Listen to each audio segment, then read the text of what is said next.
பரங்கிக்காய் இருக்குது. இன்றைக்கி இந்த பரங்கிக்காயில் தேங்காய் பூலாம் சேர்த்து இதை ஒரு பரட்டல் செஞ்சுக்கலாம். நான் Sivakami, welcome to Siva's kitchen. இந்த பரங்கிக்காயை முதல்ல நான் வெட்டிட்டு சுத்தம் செஞ்சு எடுத்துகிட்டு வரேன். ஒரு பேனில் கொஞ்சம் எண்ணெய் ஊற்றிருக்கேன். அதில் கொஞ்சமாக கடுகு,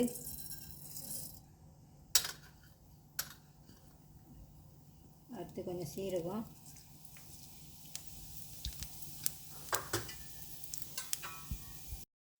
இதில் சின்ன வெங்காயம், பூண்டு, இஞ்சி, கருவேப்பிலை, காஞ்ச மிளகா இதெல்லாம் இப்போ சேர்த்துக்கலாம்.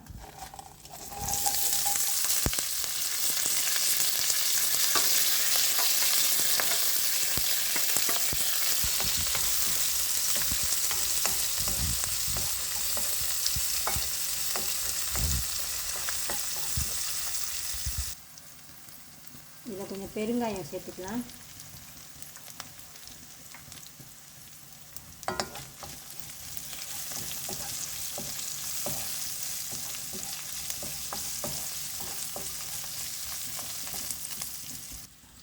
பரங்கிக்காயை இந்த மாதிரி வெட்டியிருக்கேன். கொஞ்சம் சின்ன சின்ன பீசஸாக தான் வெட்டியிருக்கேன். நான் தோலோடு தான் இதை எடுத்திருக்கேன். இன்றைக்கி உங்களுக்கு பிடிச்ச மாதிரி நீங்கள் வெட்டிக்குங்க.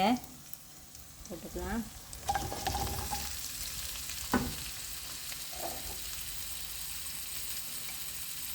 உப்பு,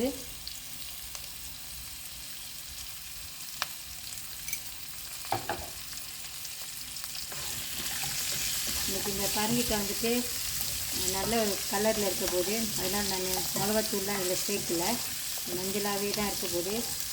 லேசாக கொஞ்சம் மஞ்சத்தூள் வேணுமா போட்டுக்கலாம். லேசாக கொஞ்சம் மஞ்சத்தூள்,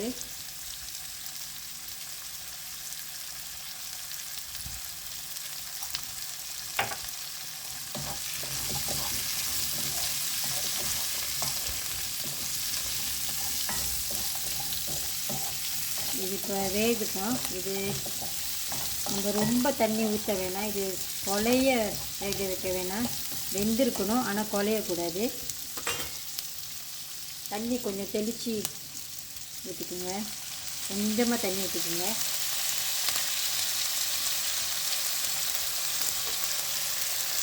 வேகுதான்.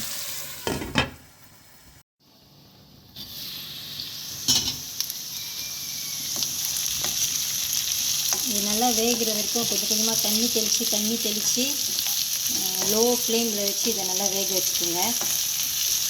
இது முக்கால்வாசி வெந்துருச்சு. நான் இதில் தேங்காய் பூ சேர்த்துக்க போகிறேன். வெந்துருச்சா அப்படின்னு ஒரு முள் கரண்டி எடுத்து இப்படி குத்தி பார்த்தீங்கன்னா தெரியும். எனக்கு இவ்வளோ தூரம் வெந்தால் போதும், இல்லைன்னா இதுக்கப்புறம் அது குழஞ்சிரும். இது ஒரு ரெண்டு டேபிள் ஸ்பூன் மாதிரி தேங்காய் பூ இது வெள்ளையாக தெரிவிப்பேன்.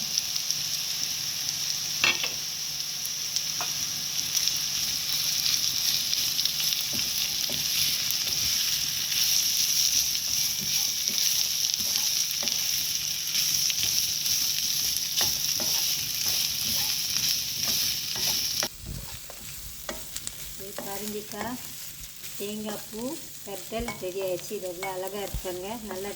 நல்ல ஒரு டேஸ்ட்டாகவும் இருக்கும். இது எனக்கு இந்த மாதிரி செஞ்சாலும் பிடிக்கும்.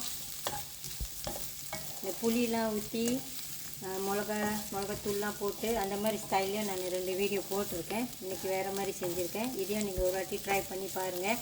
இந்த வீடியோ உங்களுக்கு பிடிச்சிருச்சுன்னா லைக் பண்ணிவிட்டு ஷேர் பண்ணிவிட்டு சிவாஸ் கிச்சன் சேனலுக்கு சப்ஸ்கிரைப் பண்ணிக்கோங்க. தேங்க்யூ ஃபார் வாட்சிங்.